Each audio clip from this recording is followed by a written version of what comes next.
DNA টেস্টে চকবাজারের আগুনে পুড়ে নিহত 11 জনের পরিচয় বের করা গেছে। তাদের মধ্যে নিখোঁজ দুই বান্ধবীর একজন রয়েছেন বেসরকারি বিশ্ববিদ্যালয়ের ছাত্র তানজিল হাসান রোহান। তাদের 8 জনের মরদেহ হস্তান্তর করা হয়েছে। বৃহস্পতিবার বাকি 3 জনের মরদেহ হস্তান্তর করা হবে। বাকি মরদেহগুলোর মধ্যে 4 জনকে শনাক্তের প্রক্রিয়া চলছে আর 5 জনের ডিএনএ পরীক্ষা চলছে। অবশেষে দগ্ধ মৃতদের বুঝে পেলেন স্বজনরা। চকবাজারে আগুনে নিহতদের শনাক্ত করতে ডিএনএ নমুনা দিতে হয়েছিল তাদের। হেলমেট পরা ছিল, আমি খেয়াল করি না, বাবা আমার আরো দেখছে, আমিও রিক্সা যাই, বাক্কাই তো আইতেছি, বাবা আমার লাস্ট বিদায় আমার কাছে এই শেষ। আমার মেয়ের শত্রু নাই, যদি আমার মেয়ের মোবাইলের জন্য বা কোনো কিছু লোক করে যদি কেউ নেয়, কিন্তু এমনি আমার মেয়ে কারোর সাথে যাওয়ার না। বেশি পুড়ে যাওয়ায় মরদেহগুলো কোনটা কার তা চেনা কঠিন হয়ে পড়েছিল। তাদের শনাক্ত করতে দায়িত্ব পায় সিআইডি। নমুনা সংগ্রহ করে বুধবার 11 জনের প্রতিবেদন প্রকাশ করে তারা। একই সঙ্গে 8 জনের মরদেহ স্বজনদের কাছে তুলে দেওয়া হয়।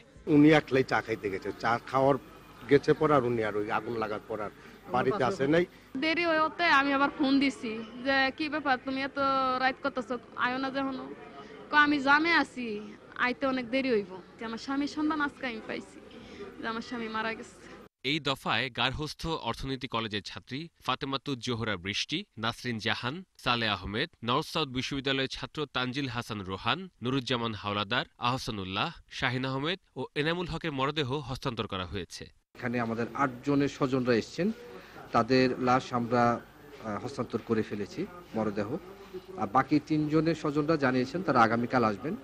আগামীকাল এখানে আসা মাত্রই আমরা তাদের মরদেহ স্বজনদের কাছে হস্তান্তর করব। পুরান ঢাকার চকবাজারে আগুনের ঘটনায় 67 জনের পূর্ণাঙ্গ মৃতদেহ ও একজনের একটি হাত উদ্ধার করা হয়। তাদের 48 জনকে শনাক্ত করে মরদেহ নিয়ে যান স্বজনেরা। ডিএনএ পরীক্ষা করে আরও 11 জনের পরিচয় জানা গেছে। বাকি 4 জনকে শনাক্ত করার প্রক্রিয়া চলছে। বাকি 5 জনের বিষয়ে 2 সপ্তাহের মধ্যে ফলাফল পাওয়া যাবে। Jewel Theotonius, DBC news, Dhaka. ব্যবসায়ীদের ক্ষতিগ্রস্ত না করে পুরান ঢাকার রাসায়নিক কারখানা সরাতে রোডম্যাপ তৈরি করা হচ্ছে বলে জানিয়েছেন প্রধানমন্ত্রীর বেসরকারি শিল্প ও বিনিয়োগ উপদেষ্টা সালমান এফ রহমান। শিগগিরই কেরানীগঞ্জে রাসায়নিক পল্লী খোলা হচ্ছে বলেও জানিয়েছেন তিনি। এদিকে হয়রানি নয়, নগরবাসীর জীবন ঝুঁকিমুক্ত করতে টাস্কফোর্সের অভিযান অব্যাহত রাখার ঘোষণা দিয়েছেন মেয়র সাইদ খোকন। চকবাজারের অগ্নিকাণ্ডের পর পুরান ঢাকার রাসায়নিক গুদাম ও কারখানা সরাতে নিয়মিত অভিযান চালাচ্ছে ঢাকা দক্ষিণ সিটির টাস্কফোর্স। তবে অল্প সময়ে এসব প্রতিষ্ঠান সরানো সম্ভব নয় বলেই শুরু থেকে বিরোধিতা করছে ব্যবসায়ীরা। এ নিয়ে বুধবার নগর ভবনে ব্যবসায়ী নেতা, বিভিন্ন সংস্থা ও স্থানীয় কাউন্সিলরদের সঙ্গে আলোচনায় বসে সিটি কর্পোরেশন। টাস্কফোর্সের অভিযানকে হয়রানি বলে অভিযোগ করেন ব্যবসায়ীরা।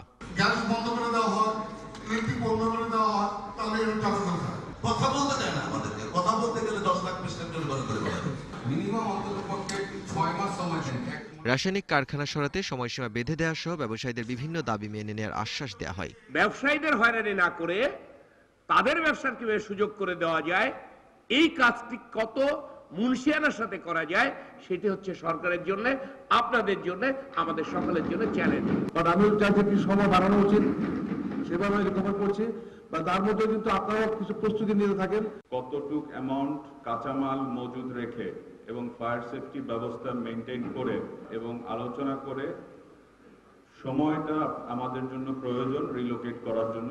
প্রধানমন্ত্রী বেসরকারি শিল্প ও বিনিয়োগ উপদেষ্টা সালমান এফ রহমান বলেন, নিমতলির ঘটনার পর সরকারের সুপারিশ যথাযথ বাস্তবায়ন হয়নি বলেই এমন ঘটনার পুনরাবৃত্তি হচ্ছে। নিমতলির পরে যে কাজগুলি করার কথা ছিল ওটা যদি হইতো তাহলে আজকে এই ঘটনাটা আমরা কিন্তু অ্যাভয়েড করতে পারতাম। এবার যেন আমরা যা যা করার পদক্ষেপগুলি নেওয়ার প্রয়োজন সেটা যেন আমরা সময় মধ্যেই যেন আমরা নেই।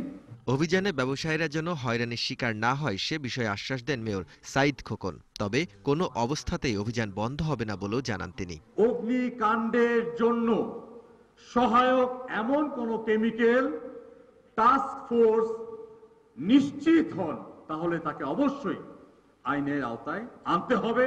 টাস্ক ফোর্সের অভিযান অব্যাহত থাকবে। রাসায়নিক গুদাম ও কারখানা সরাতে ব্যবসায়ীদের সব রকম সহায়তার আশ্বাসও দেন মেয়র সাইদ খোকন। তাদের নির্বিঘ্নে ব্যবসা বাণিজ্য পরিচালনা করবে। Daud Khan, DBC news, Dhaka. সোনালী আঁশের সোনালী দিন দ্রুত ফিরে আসবে এমন আশা প্রকাশ করেছেন প্রধানমন্ত্রী শেখ হাসিনা। পাট দিবসের উদ্বোধনী অনুষ্ঠানে পাটকে কিভাবে লাভজনক শিল্পে পরিণত করা যায় সেদিকে নজর দিতে বলেছেন তিনি।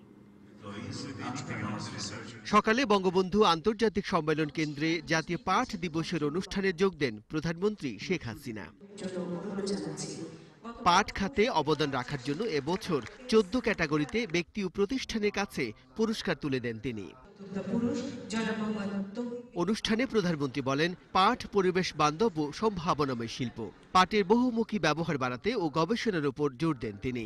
আমাদের পাট গবেষণা ইনস্টিটিউট আছে, সেখানে পাটের উপর গবেষণা চলছে। আমাদের বৈজ্ঞানিকরা পাট তৈরি করছেন, যে এই গবেষণার মধ্য দিয়ে নতুন নতুন বীজ, উন্নত জাতের বীজ উৎপাদন করা, পাটের বহুমুখী ব্যবহার করা।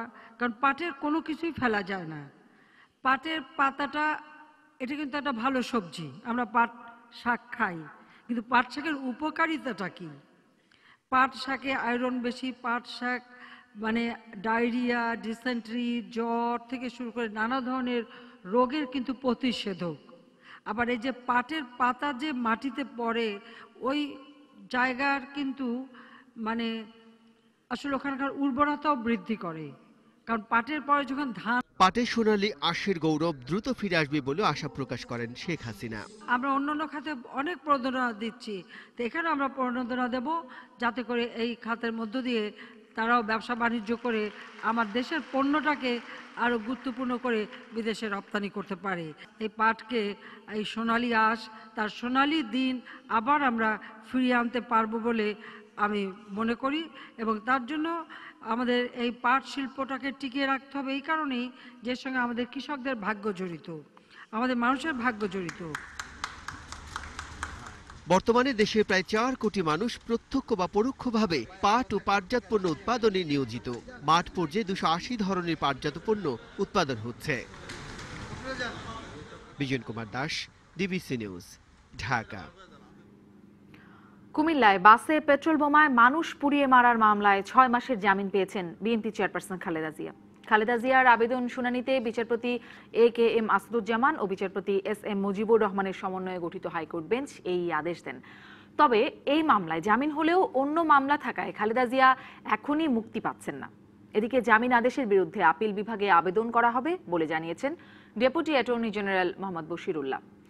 ওই মামলায় গত 4 ফেব্রুয়ারি কুমিল্লার আদালত খালেদার জামিন নামঞ্জুর করেন। এরপর 27 ফেব্রুয়ারি খালেদা জিয়া জামিন চেয়ে হাইকোর্টে আবেদন করেন। গতকাল শুনানি শেষে আদালত আজ জামিন মঞ্জুর করেন। 2015 সালের 2 ফেব্রুয়ারি ঢাকা চট্টগ্রাম মহাসড়কে বাসে পেট্রোল বোমায় 8 যাত্রীর মৃত্যু হয়। এই ঘটনায় মামলা হয় 14 গ্রাম থানায়। এর মধ্যে একটি বিশেষ ক্ষমতা আইনের মামলা, অপরটি হত্যা মামলা। ক্ষমতা হারানোর ভয়ে খালেদা জিয়াকে বিনা চিকিৎসায় কারাগারে আটকে রাখা হয়েছে বলে অভিযোগ করেছেন বিএনপি মহাসচিব। দলটির নেতাদের দাবি, জেল কোডের অজুহাতে খালেদা জিয়ার চিকিৎসা নিয়ে মিথ্যাচার করছে সরকার। দলের চেয়ারপারসন খালেদা জিয়ার সুচিকিৎসা ও নেতাকর্মীদের মুক্তির দাবিতে বুধবার দুপুর 12:30 থেকে 1:30টা পর্যন্ত মানববন্ধন কর্মসূচি পালন করে বিএনপি। গণতন্ত্রের মাকে আমাদের রাজনৈতিক আন্দোলনে ফিরে পেতে হবে। এ সময় খালেদা জিয়ার চিকিৎসার জন্য গঠিত মেডিকেল টিমের সুপারিশ অনুযায়ী সরকার চিকিৎসার ব্যবস্থা করেনি বলে অভিযোগ করেন বিএনপি নেতারা। আজ পর্যন্ত সে মেডিকেল বোর্ডের সুপারিশ বাস্তবায়ন সরকার করে নাই। জেল কোডের অজুহাত করেছেন, জেল কোডে যা আছে সেই অনুযায়ী চিকিৎসা করছেন, এটা সম্পূর্ণ মিথ্যা কথা। আমাদের প্রথম দাবি তাকে মুক্তি দিতে হবে, যাতে করে তিনি বিদেশে গিয়ে চিকিৎসা নিতে পারেন বা বাংলাদেশে তার পছন্দ মতো এবং যেই জায়গায় তিনি বিশ্বাস করেন সেই জায়গায় চিকিৎসা নিতে পারে। রাজনৈতিক প্রতিহিংসা থেকেই খালেদা জিয়াকে কারাগারে আটকে রাখা হয়েছে বলে অভিযোগ করেন বিএনপি মহাসচিব। বিশেষায়িত হাসপাতাল থেকে চিকিৎসার ব্যবস্থা করা হোক, কিন্তু এই সরকার তা করছে না, করতে ভয় পায়। তারা মনে করে যে দেশনেত্রী ওই চিকিৎসা নিতে গেলেও বোধহয় তারা ক্ষমতা হারাবে। একটি ভয়ে, একটি কারণে তারা দেশনেত্রীকে আটকে রেখেছে। আইনি লড়াই চলছে, আইনি লড়াই চলবে, অবশ্যই চলবে। সঙ্গে সঙ্গে দুর্বার আন্দোলন করে তুলতে হবে।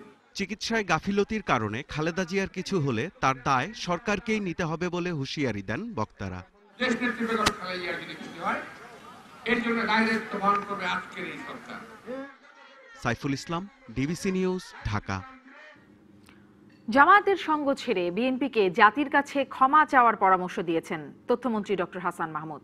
ইউএস কংগ্রেসে জামায়াত নিষিদ্ধের প্রস্তাব প্রসঙ্গ তুলে এই পরামর্শ দেন মন্ত্রী।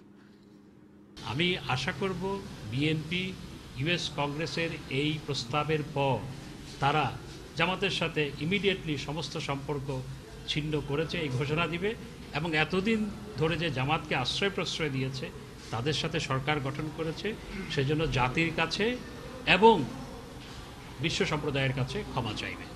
কথায় নয়, কাঠে বিশ্বাসী। পূর্ণাঙ্গ আবাসিক বিশ্ববিদ্যালয়ের রূপরেখা, ক্যাম্পাসের সব কার্যক্রম অটোমেশনের আওতায় আনা সহ 30টি প্রতিশ্রুতি দিয়ে ডাকসু নির্বাচনের ইশতেহার দিয়েছে ছাত্রলীগ। এদিকে প্রচারে বাধা দেওয়ার অভিযোগ করেছে ছাত্রদল। ক্যাম্পাসে হঠাৎ নিষিদ্ধ হিজবুত তাহরির পোস্টার সাঁটানোয় ক্ষোভ জানিয়েছেন বিভিন্ন সংগঠন।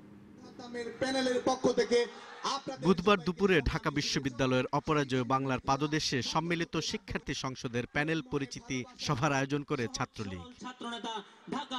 কেন্দ্রীয় সংসদের 25 প্রার্থী একে একে নিজেদের পরিচিত করার পাশাপাশি নির্বাচিত হলে কি করবেন তা তুলে ধরেন। যাতে বাংলাদেশ জাতীয় বা আন্তর্জাতিক পর্যায়ে নতুন উদাহরণ সৃষ্টি করতে পারে। শোভন রাব্বানী সাদ্দাম পরিষদকে 11 মার্চের নির্বাচনে জয়ী করতে শিক্ষার্থীদের প্রতি আহ্বান জানান নেতারা। সবাই একসাথে ছাত্রলীগ এক প্রাণ হয়ে আমরা হাতে হাত রেখে কাঁধে কাঁধ রেখে 30 দফা প্রতিশ্রুতি দিয়ে ইশতেহার ঘোষণা করে ছাত্রলীগ। 11 মার্চের ডাকসু নির্বাচনের মধ্য দিয়ে আমাদের স্বপ্নের ঢাকা বিশ্ববিদ্যালয় আমরা অবশ্যই বিনির্মাণ করব। এই ঢাকা বিশ্ববিদ্যালয় মৌলবাদ প্রতিরোধের অপরাজেয় দুর্গ। আপনারা আপনাদের তারুণ্যকে বিকিনি করার পণ্যে পরিণত করতে দেবেন না। হলগুলোতে প্রচারণায় বাধা দেওয়ার অভিযোগ করেছে ছাত্রদল। বিজয় একাত্তর হলের আপনার ছাত্রলীগের যে জিএস প্রার্থী সে আপনার আমাদের যে বজলুর রহমান বিজয় তার আপনার এই লিফলেট এবং ব্যানার এগুলো কেড়ে নিয়েছে এবং বলেছে বাংলাদেশ জাতীয়তাবাদী ছাত্র দলের প্যানেলের কোনো প্রার্থী এখানে প্রচারণায় বিজয় একাত্তর হলের প্রচারণায় অংশ নিতে পারবে না। এদিকে ক্যাম্পাসের বিভিন্ন জায়গায় ডাকসু নিয়ে আপত্তিকর বক্তব্য সংবলিত পোস্টারের জন্য প্রশাসনের অবহেলাকে দায়ী করেছে বিভিন্ন সংগঠন। প্রশাসনের অবহেলার কারণে আজকে হিজবুত তাহরিরের মতো জঙ্গি সংগঠন বিশ্ববিদ্যালয়ে পোস্টার মারার দুঃসাহস দেখিয়েছে।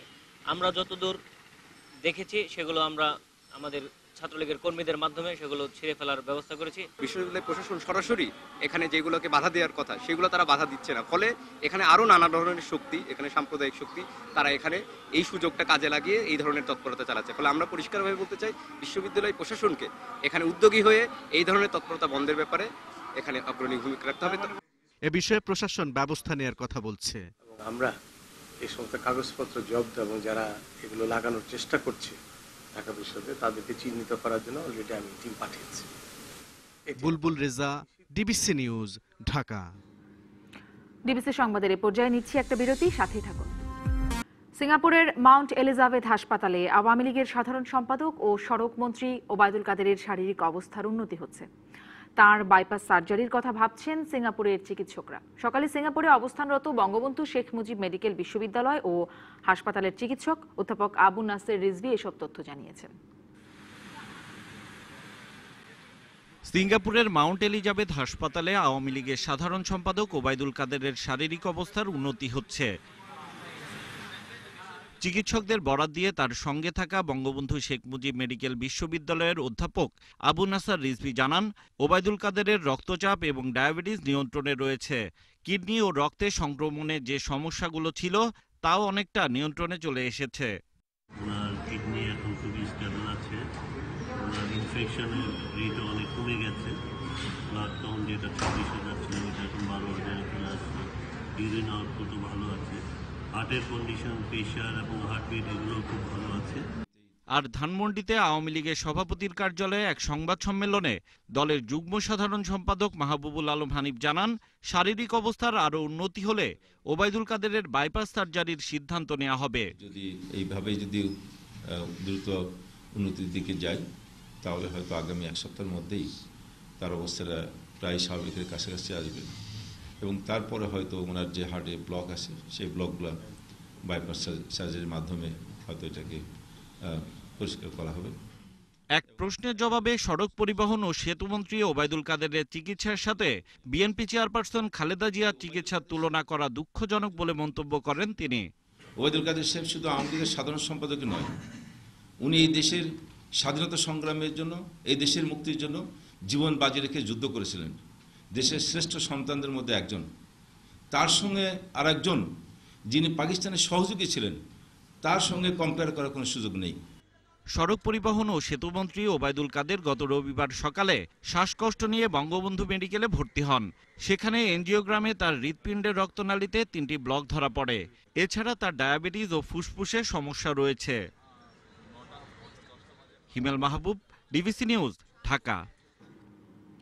ঋণ জালিয়াতির মামলায় ভুল আসামি জাহালমের ঘটনা জানার পরও জামিন না হওয়ার দায় দুদক এড়াতে পারে না বলে মন্তব্য করেছে হাইকোর্ট। এই ঘটনায় দুদকের অসম্পূর্ণ প্রতিবেদনেও অসন্তোষ জানিয়েছে আদালত। পরবর্তী শুনানি 9 এপ্রিল। সোনালী ব্যাংকের 18 কোটি টাকা ঋণ জালিয়াতির অভিযোগে আবু সালেকের বিরুদ্ধে 33টি মামলা করে দুর্নীতি দমন কমিশন দুদক। এসব মামলায় ভুল ব্যক্তি জাহালমকে তলব করে দুদক। জাহালম নিজেকে আবু সালেক নন দাবি করলেও তা আমলে নেওয়া হয়নি। পরে 2016 সালের 6 ফেব্রুয়ারি নরসিংদীর একটি পাটকল থেকে জাহালমকে আটক করা হয়। এ নিয়ে গণমাধ্যমে সংবাদ প্রচার হলে জাহালমকে জামিন দেওয়ার নির্দেশ এবং স্বপ্রণোদিত হয়ে রুল দেয় হাইকোর্ট। এই ঘটনায় মঙ্গলবার হাইকোর্টে প্রতিবেদন দেয় দুদক। প্রতিবেদনে জাহালমকে ফাঁসানোর মূল হোতা সোনালী ব্যাংকের কর্মচারী পলাতক মাইনুলকে চিহ্নিত করা হয়। বুধবার দুদকের প্রতিবেদনকে অসম্পূর্ণ আখ্যা দিয়ে অসন্তোষ জানায় বিচারপতি FRM নাজমুল আহসান ও বিচারপতি KM কামরুল কাদেরের হাইকোর্ট বেঞ্চ। একই সঙ্গে এই মামলার সব নথি তলব করেছে হাইকোর্ট। জাহালমের বিষয়ে যথাযথ তদন্ত হয়নি বলেই কোর্ট বলেছেন যে আপনারা প্রপার ডেটগুলো পর্যন্ত উল্লেখ করেননি, যে কবে আপনারা সেটা আইডেন্টিফাই করেছেন, কবে তাকে চার্জশিট দেওয়া হয়েছে, সেগুলো আজকের প্রতিবেদনে তারা দাখিল করেননি এবং এই কারণে আদালত কিন্তু অসন্তোষ প্রকাশ করেছেন। আদালত বলেছেন যে যেহেতু বাংলাদেশ অর্থনৈতিকভাবে এগিয়ে যাচ্ছে, সুতরাং অর্থনৈতিক সক্ষমতা বাড়ার সাথে সাথে আমাদের দুর্নীতির যে প্রবণতা সেটিও বেড়ে যাচ্ছে। দুদক জানিয়েছে জাহালম বিষয়ে শিগগিরই হাইকোর্টে বিস্তারিত প্রতিবেদন দেয়া হবে। একটা উচ্চ ক্ষমতা সম্পন্ন কমিটি গঠন করা হয়েছে, তিনি তদন্ত করছেন। সেই কমিটির তদন্তে যে রিপোর্ট বেরিয়ে আসবে, আমরা আশা করি সেখান থেকে কার কি দায় দায়িত্ব আছে দুদকের কোনো কর্মকর্তা, সেটি আমরা পেতে পারবো এবং সেখান থেকে আমরা বুঝতে পারবো আসলে কার দায় আছে। সেটি যদি পাওয়া যায় সে অনুযায়ী ব্যবস্থা গ্রহণ করা হবে। উচ্চ আদালতের নির্দেশে 26 মামলায় জামিনে আছেন বিনা অপরাধে প্রায় 3 বছর জেল খাটা Jahalam. Zahid Hasan, DBC news, Dhaka. North south বিশ্ববিদ্যালয়ের 22তম সমাবর্তনে ডিপ্লোমা পাওয়া শিক্ষার্থীদের সব বাধা ডিঙিয়ে এগিয়ে যেতে অনুপ্রাণিত করলেন নোবেল জয়ী বিজ্ঞানী স্যার রিচার্ড রবার্টস। রাজধানীর বসুন্ধরা আবাসিক এলাকায় NSU ক্যাম্পাসে দিনব্যাপী কর্মসূচির মধ্য দিয়ে অনুষ্ঠিত হয় এই সমাবর্তন। গ্র্যাজুয়েশন শেষে ডিপ্লোমা নিতে ক্যাম্পাসে গাউন পরা উচ্ছ্বসিত শিক্ষার্থীরা। জীবনের গুরুত্বপূর্ণ মুহূর্তটি সাক্ষী হতে সাথে রয়েছেন গর্বিত অভিভাবকরা। সমাবর্তন বক্তৃতায় তরুণদের নিজেদের মাঝে লুকিয়ে থাকা স্বপ্ন জাগিয়ে তোলার আহ্বান জানালেন নোবেল জয়ী বিজ্ঞানী sir Richard J Roberts. Bangladesh উন্নয়নশীল দেশ হিসেবে নিজেদের অবস্থান তুলে ধরলেও এদেশে রাজনৈতিক কিছু সমস্যা রয়েছে। সেসব কাটিয়ে শিশু ও তরুণদের এগিয়ে নিলে বাংলাদেশ অনেক এগিয়ে যাবে। প্রধান অতিথি শিক্ষামন্ত্রী দীপমণিও অনুপ্রেরণা যোগান শিক্ষার্থীদের। প্রিয় স্নাতকবৃন্দ, এই যে সাফল্য, এই যে এগিয়ে যাওয়া, এর দায়িত্ব শুধু রাষ্ট্রের নয়, তার সঙ্গে তোমাদেরও। মনে রেখো, যে দেশে জন্মেছ তার কিন্তু রয়েছে হাজার হাজার বছরের ইতিহাস। সব দেশ, সব উন্নত দেশের এত বড় ইতিহাস নেই। পথ চলার সময় পরিবার এবং বন্ধুদের যে সমর্থন আপনারা পেয়েছেন, জীবনে চলার পথে তাদের কথা কখনোই ভুলে যাবেন না বলে আশা করছি। নর্থ সাউথ বিশ্ববিদ্যালয়ের 22তম সমাবর্তন অনুষ্ঠানে মোট ৩,৪৮৭ জন স্নাতক ও স্নাতকোত্তর ডিগ্রি পাওয়া শিক্ষার্থীর হাতে সনদ তুলে দেয়া হয়। আমাদের সেই স্বপ্ন বাস্তবায়নের পথ। এছাড়া 2 জনকে চ্যান্সেলর এবং 9 জনকে ভাইস চ্যান্সেলর স্বর্ণপদক দেয়া হয়। Nikita Nandini, DBC news, Dhaka. Saudi আরবের বাণিজ্য ও বিনিয়োগ মন্ত্রী মাজেদ বিন আবদুল্লাহ আল কাসাবি এবং অর্থ ও পরিকল্পনা মন্ত্রী মোহাম্মদ বিন আল তোয়াজরির নেতৃত্বে 34 সদস্যের প্রতিনিধি দল আজ রাতে ঢাকায় আসছে। এই সফরে সৌদি আরবের সঙ্গে 16টি বিনিয়োগ প্রকল্পের চুক্তি ও সমঝোতা স্মারক সই করবে বাংলাদেশ। এসব প্রকল্পে 15 থেকে 20 বিলিয়ন ডলার বিনিয়োগের প্রত্যাশা করা হচ্ছে। বুধবার বিকেলে রাজধানীর আগারগাঁওয়ে বাংলাদেশ বিনিয়োগ উন্নয়ন কর্তৃপক্ষের কার্যালয়ে এক সংবাদ সম্মেলনে এসব কথা জানান বিডার নির্বাহী চেয়ারম্যান কাজী আমিনুল ইসলাম। তিনি বলেন, সৌদি আরব বাংলাদেশের বিদ্যুৎ সঞ্চালন লাইন স্থাপন শিল্প, আন্তর্জাতিক মানের তেল শোধনাগার, বিমান মেরামত ও রক্ষণাবেক্ষণ শিল্প স্থাপনে বিনিয়োগ করবে। এছাড়াও প্রায় 10 কোটি ডলার ব্যয়ে ফেনীতে একটি সৌর বিদ্যুৎ কেন্দ্র স্থাপনের কথাও রয়েছে। এ সময় সৌদি আরবে নিযুক্ত বাংলাদেশের রাষ্ট্রদূত গোলাম মসিহ বলেন, সৌদি প্রতিনিধিদের এই সফর দুদেশের সম্পর্ককে নতুন মাত্রায় নিয়ে যাবে। ডিবিসি সংবাদের এ পর্যায়ে নিচ্ছি আরও একটা বিরতি, সাথেই থাকুন। হুমায়ূন আহমেদের জনপ্রিয় নাটক কোথাও কেউ নেই এর আলোচিত বাকের ভাই চরিত্রের অভিনেতা আসাদুজ্জামান নূর। নাটকে তার ফাঁসি হওয়ার পর নিঃসঙ্গ হয়ে পড়েছিলেন তার নায়িকা মুনা। 30 বছর পর নাটকের সেই মুনা সুবর্ণা মোস্তফাকে সংরক্ষিত আসনে সংসদে আনার জন্য প্রধানমন্ত্রীকে ধন্যবাদ জানালেন প্রেমিক বাকের ভাই আসাদুজ্জামান নূর। বুধবার সংসদে রাষ্ট্রপতির ভাষণের উপর আলোচনায় অংশ নিয়ে এই ধন্যবাদ জানান সাবেক সংস্কৃতিমন্ত্রী। 30 বছর আগে বাংলাদেশ টেলিভিশনে একটি ধারাবাহিক নাটক হয়েছিল হুমায়ূন আহমেদের, কোথাও কেউ নেই। সেই নাটকে দুটি চরিত্র, বাকের ভাই এবং মুনা, এই নাটকটি অসাধারণ জনপ্রিয়তা লাভ করেছিল এবং সেই নাটকের শেষে মূল চরিত্র বাকের ভাইয়ের ফাঁসি হয় এবং মুনা কোথাও কেউ নেই সেই নাটকের নিঃসঙ্গ নায়িকায় পরিণত হন। কিন্তু আজকে তিনি আর নিঃসঙ্গ নন। তিনি আজকে এই মহান সংসদে 350 মাননীয় সংসদ সদস্যের সঙ্গে বসে আছেন এবং আমি সেই বাকের ভাইয়ের চরিত্র অভিনয় করেছিলাম, আমি আপনার সামনে দাঁড়িয়ে আছি এবং এই সুযোগটি করে দিয়েছেন আমাদের মাননীয় প্রধানমন্ত্রী। আমি আমার পক্ষ থেকে এবং শিল্পী সমাজের পক্ষ থেকে তাকে আন্তরিক ধন্যবাদ এবং কৃতজ্ঞতা জানাতে চাই। মাদক ব্যবসায়ীদের কোনো মতেই ছাড় না দেওয়ার আহ্বান জানিয়েছেন বাগেরহাট 2 আসনের সংসদ সদস্য শেখ সারহান নাসির তন্ময়। বুধবার সংসদে রাষ্ট্রপতির ভাষণের উপর ধন্যবাদ প্রস্তাবের আলোচনায় একথা বলেন শেখ তন্ময়। মাননীয় স্পিকার, আমাদের দেশে প্রায় 1 কোটি তরুণ, 1 কোটি মানুষের মতো মাননীয় স্পিকার মাদকের সাথে যুক্ত আছে, মাদক আসক্ত হয়ে আছে। মাননীয় স্পিকার, যারা মাদক ব্যবসা করে, আমার পার্সোনালি মনে হয় যে তাদেরকে মাননীয় স্পিকার কোনোভাবেই আমরা নরমভাবে দেখলে হবে না। কথা থাকলেও কাল সকালে শপথ নিচ্ছেন না গণফোরাম থেকে নির্বাচিত সংসদ সদস্য মোকাবির খান। বুধবার ডিবিসি নিউজকে টেলিফোনে এই খবর জানিয়েছেন তিনি নিজেই। তবে গণফোরামের আরেক সংসদ সদস্য সুলতান মোহাম্মদ মনসুর কালই শপথ নেবেন। আমাদের দলের প্রেসিডিয়াম ছিলেন, স্যার ছিলেন, মোস্তফা মহসিন মনসুর সাহেব ছিলেন, অন্যান্য প্রেসিডিয়াম মেম্বাররা ছিলেন, সবাই মিলে আমরা ঠিক করেছি যে আগামীকালকে এই শপথ নিচ্ছি না। আমাদের দলে বসে ঠিক করবো আর কি পরবর্তী তারিখ কবে নিচ্ছি। আমার শপথের তারিখ আমি শপথ দেব কালকে 11টায়। আমি জানি না, এটা তো উনি বলতে পারবে, আমি জানি না ভাই। চট্টগ্রাম ঘিরে সমুদ্র সম্পদ নির্ভর অর্থনীতি ব্লু ইকোনমি কার্যক্রম শুরু হবে বলে জানিয়েছেন বাণিজ্যমন্ত্রী টিপু মুনশি। বিকেলে চট্টগ্রামের ওয়ার্ল্ড ট্রেড সেন্টারের বঙ্গবন্ধু হলে 27তম আন্তর্জাতিক বাণিজ্য মেলার উদ্বোধন অনুষ্ঠানে একথা বলেন তিনি। বাণিজ্যের রাজধানী চট্টগ্রামকে অর্থনীতির লাইফ লাইন উল্লেখ করে মন্ত্রী বলেন, 1.25 কোটি মানুষের কর্মসংস্থান সৃষ্টির লক্ষ্যে প্রধানমন্ত্রী কাজ করছেন। এ সময় কর্মসংস্থান সৃষ্টিতে বেসরকারি উদ্যোক্তাদের এগিয়ে আসার আহ্বান জানান মন্ত্রী।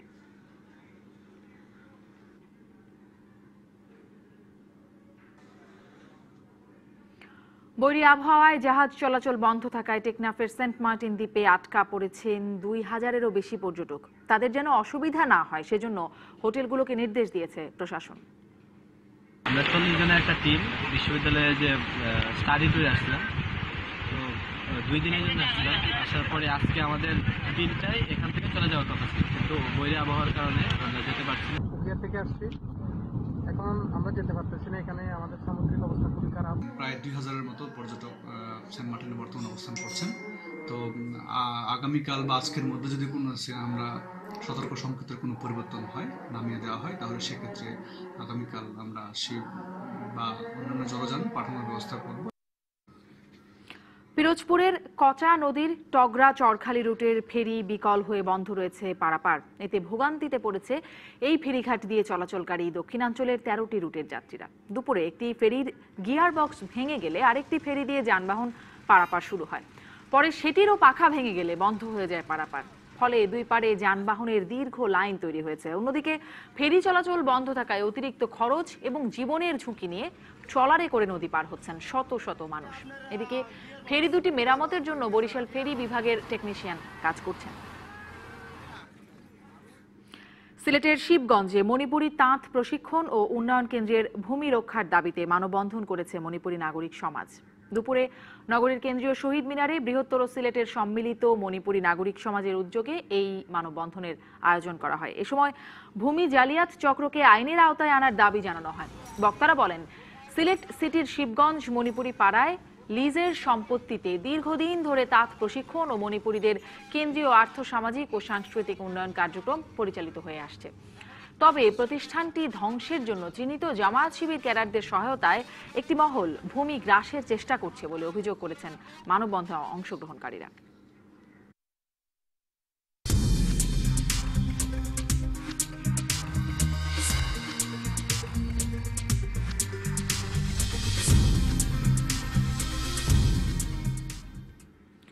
আট থেকে 10 মার্চ শিল্পকলা একাডেমিতে অনুষ্ঠিত হবে 38তম জাতীয় রবীন্দ্রসঙ্গীত সম্মেলন। শুক্রবার সকাল 9:30টায় সম্মেলন উদ্বোধন করবেন শিক্ষাবিদ ডক্টর মোহাম্মদ জাফর ইকবাল। সকালে ধানমন্ডিতে ছায়ানট ভবনে এক সংবাদ সম্মেলনে এসব তথ্য জানায় বাংলাদেশ রবীন্দ্রসঙ্গীত সম্মেলন পরিষদ। এবারের সম্মেলনে দেশের বিভিন্ন অঞ্চল থেকে 7 শতাধিক শিল্পী, সংস্কৃতি কর্মী এবং সংগঠক অংশ নেবেন। 3 দিন ব্যাপী এই সম্মেলনে দেশের বিভিন্ন জেলার শিল্পীদের অংশগ্রহণে প্রতিযোগিতার চূড়ান্ত পর্ব অনুষ্ঠিত হবে। আয়োজকরা জানান, বাঙালির আপন সংস্কৃতি চর্চা এবং তা সবার মাঝে ছড়িয়ে দিতে এই সম্মেলন ভূমিকা পালন করবে। সম্মেলনে এবার রবীন্দ্র পদক দেয়া হবে সিলেটের লোকসঙ্গীত শিল্পী সুষমা দাসকে। প্রতিদিন সন্ধ্যায় শিল্পকলা একাডেমির মূল মঞ্চে থাকবে সাংস্কৃতিক অনুষ্ঠান। রাজধানীর আলিয়াস ফ্রসেজে চলছে ভ্যানেসা উইনশিপের আলোকচিত্র প্রদর্শনী শি ড্যান্সেস অন জ্যাকসন। পেশাদার আলোকচিত্রী ভ্যানেসা উইনশিপ ছবির টানে ঘুরে বেরিয়েছেন মার্কিন যুক্তরাষ্ট্রের নানা প্রান্তরে। ঘুরেছেন ক্যালিফোর্নিয়া থেকে ভার্জিনিয়া, নিউ মেক্সিকো থেকে মন্টানা। বর্ণিল আমেরিকা তার ক্যামেরায় ধরা দিয়েছে সাদা আর কালোয়। সাদা কালো দৃশ্যপটে তিনি তুলে ধরেছেন আমেরিকার ভূপ্রাকৃতিক সৌন্দর্য, জনমানুষের জীবনধারা আর যাপিত জীবনের নানা গল্প। তিনি ঘুরে বেরিয়েছেন যুক্তরাষ্ট্রের বিশাল ভূখণ্ড জুড়ে বসবাস করা নানা জাতিগোষ্ঠীর যাপিত জীবনের। অনুভব করার চেষ্টা করেছেন মাটির সাথে মানুষের সহাবস্থানের রূপরেখা। এই প্রদর্শনী চলবে 9 মার্চ পর্যন্ত। নড়াইলে চলছে 10 দিনের সুলতান মেলা। শিল্পী SM সুলতানের 94তম জন্মজয়ন্তী উপলক্ষে এই আয়োজন। নড়াইল সরকারি ভিক্টোরিয়া কলেজ চত্বরে মেলার আয়োজন করেছে SM সুলতান ফাউন্ডেশন। জগৎখ্যাত চিত্রশিল্পী SM সুলতান, তার জন্ম জেলা নড়াইল। এ জেলার সবচেয়ে বড় উৎসব সুলতান মেলা। সুলতান মেলা আমরা সববারে আসি, এবারও আসছি। বেচাকেনা এখানে অনেক ভালো হয়। বেবি আইটেম নিয়ে আসছি, মোটামুটি ভালো কিনেবাসা হবে। মেলায় প্রতিদিনই থাকছে সুলতানের কর্মজীবনের উপর আলোচনা সভা। এছাড়াও থাকছে মনোজ্ঞ সাংস্কৃতিক অনুষ্ঠান। দূর দূরান্ত থেকে ছুটে আসছেন হাজারো সুলতান প্রেমিক। আমরা প্রতি বছর এখানে আসি আর প্রতি বছর এরকম দেখি, এনজয় করি। সুলতান মেলা খুবই ভালো লাগে। আমি ঢাকা থেকে আসছি, সুলতান মেলার অনেক নাম শুনছি, তো মেলা ঘুরে ভালোই লাগলো, অনেক এক্সাইটেড। মেলা অনেক জমে গেছে, অনেক কিছু কেনাকাটা করলাম, ভালোই লাগলো। নিরাপত্তা ব্যবস্থা জোরদারে তৎপর রয়েছে পুলিশ। টোটাল জায়গাটাকে আমরা সিসি ক্যামেরা আপনার নিয়ে এসেছি। আমরা এখানে আমাদের পোশাকধারী পুলিশ আছে, তার পাশাপাশি আমরা সিভিল টিমের পুলিশ আছে। প্রতিদিন থাকছে আলোচনা সভাও। আর এবারের মেলায় সুলতান স্বর্ণপদক দেয়া হচ্ছে চিত্রশিল্পী মোস্তফা মনোয়ারকে।